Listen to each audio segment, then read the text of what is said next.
السلام عليكم. ما تصدقش كل ما تسمع، افهم باش تعرف وين تحط الخطوة ديالك. تحت هذا الشعار راني ندير سلسلة تاع دي ميني فيديو نشرح فيهم وشنو هو التسويق الشبكي. اذا راك حاب تخدم في هذا المجال تكون فاهم تري بيان.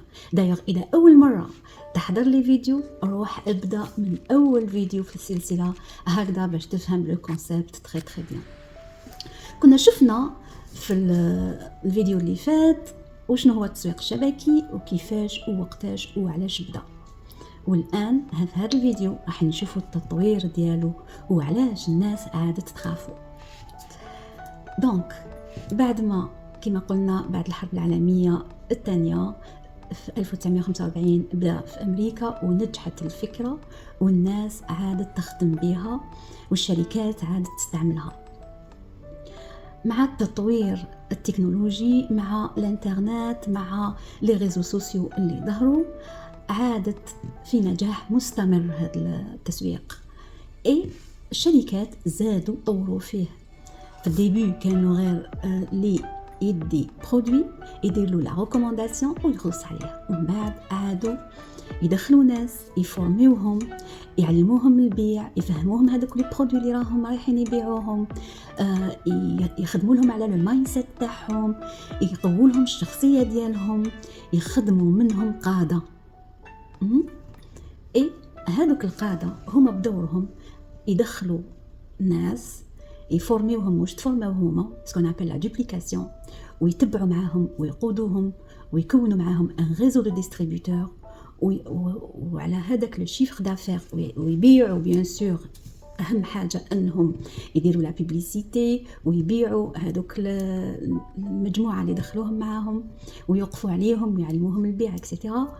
وهنا الشيفر دافير اللي يديروه الشركه تخلصهم عليه. اي كل واحد من هذوك المجموعه اللي تفورماو هما تانيك بدورهم يقدروا يكونوا ان ريزو دو ديستريبيوتور، مجموعه تانيك يعلموها يفهموها يقودوها ويخلقوا منها تانيك قاده، والاخرين بدورهم يعملوا نفس العمل وهي رايحه. من جهه هما يبيعوا ويربحوا البورسنتاج تاع البيع تاعهم لا بوبليسيتي والبيع اللي يديروها. اصلا هاد لي كونسلتون عندهم الدور تاع هما اللي يديروا لا بوبليسيتي ديجا، عندهم الدور تاع لو غروسيست، سي دي غروسيست يقدروا يبيعوا لي ديتايون، يقدروا يبيعوا لي ماغازان اكسيتيرا.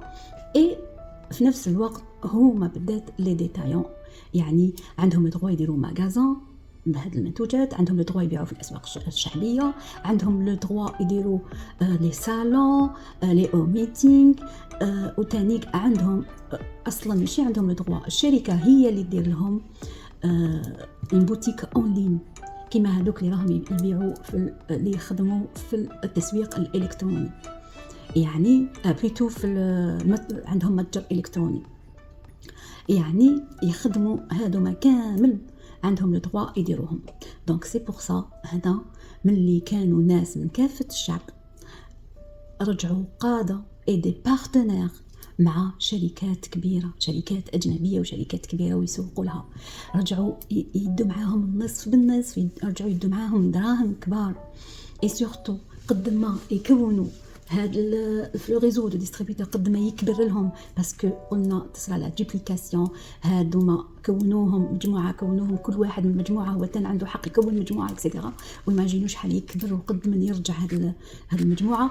هنا اللي خلقوا ناس يدوا دراهم كبار من شوفوا برك لو غروسيست يخدم وحده شحال يدخل فايده، ولا لو ديتايون ايماجينيو مجموعه من لي غروسيست، مجموعه او ميم طون دي غروسيست او ميم طون دي ديتايون اي او ميم طون يقدروا يديروا التجاره الالكترونيه. شوفوا شحال يدخلوا دراهم على هذه اللي قلت لكم اللي يخدموا في التسويق الشبكي، يدخلوا دراهم طائله. ابخي كي ظهرت فيها اموال طائله يظهر فيها طبعا النصب. دونك خرجوا شركات وهميه. نبدا لكم اصل تاع هاد الشركات. اصلا اول حنرجع بيكم الزمن اللور قبل ما تخلق التسويق الشبكي كان كاين نصب. انسان نصاب خلق اكبر نصب في العالم اللي هو اسمه شارل بونزي. هذا شارل بونزي وش دار؟ بين 1919 و 1920 خلق واحد الفكرة تاع نصب.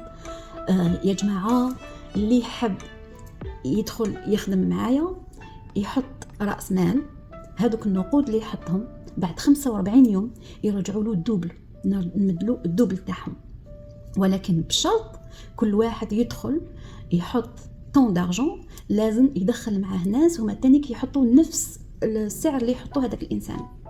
وبداو الناس يدخلوا ناس معاهم وباش يربحوا دراهم اكسيتيرا. ومن بعد بدات تبان النصب، بداو يعرفوا باللي هذا نصب، ناس كلاو حق ناس وناس شكاو وناس صرا وناس لا، الى حبسوها وعادوا يخافوا من هذه الجهه بالذات. ومن بعد الناس ما عادتش تامن وما عادوش يديروها اكسيتيرا.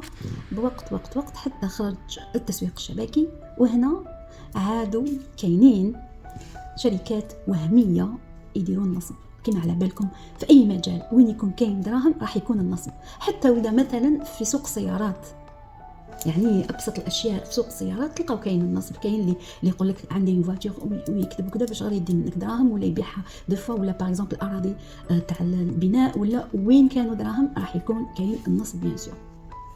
دونك هنا عاودت بعد ما نجح التسويق الشبكي، عاود ظهر النصب تاع بونزي اللي بدا في 2019. عادوا يظهروا شركات وهميه يوهموا الناس باللي يديروا التسويق الشبكي. هاد الشركات ما عندهمش منتوج حقيقي، يعني ناس كي تتوعى وتفهم شنو هو التسويق الشبكي الحقيقي تقدر تعرف اسكو هذا نصب ولا لا. وانا هذه هي الرساله اللي راني نلحق فيها، باسكو التسويق الشبكي خدمه فيها دراهم، فيها مستوى، يعني كي تدخلي تخدمي وقتكم يخلقوا منكم قاده، يعلموكم يفورميوكم دون فاسون كو ترجعوا قاده، تدخلوا معاكم ناس كانوا محتاجين عمل حتى يلقاو روحهم يخلصوا خلصات كبار. يعني فيها كوتي نوبل، فيها كوتي دراهم من كامل الجوايه. تانيك عندكم دايما شكون يقودكم، ماشي كيما كي تخدموا وحدكم، ما فيهاش الخساره، ما تخسروش باسكو ما تجيبوش سلعه وتحطوها ويصرى لها كساد اكسيتيرا.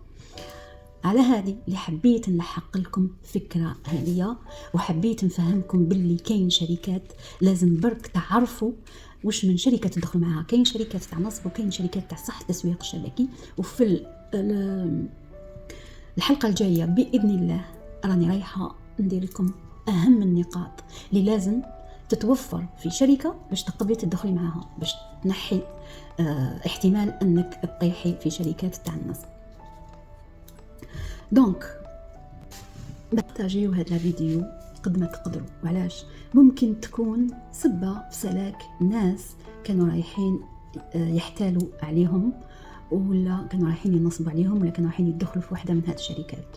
وممكن تكون انت سبه تانيك تاع ناس حابين يدخلوا يسترزقوا ولكن خايفين باسكو ما يعرفوش الفرق بين الحقيقه والخيال او الحقيقه والكذب. وبهذا نقول لكم ماشي كل باب مفتوح هو طريق النجاح، ولكن كل علم تفهميه يفتح لك باب جديد. سلام.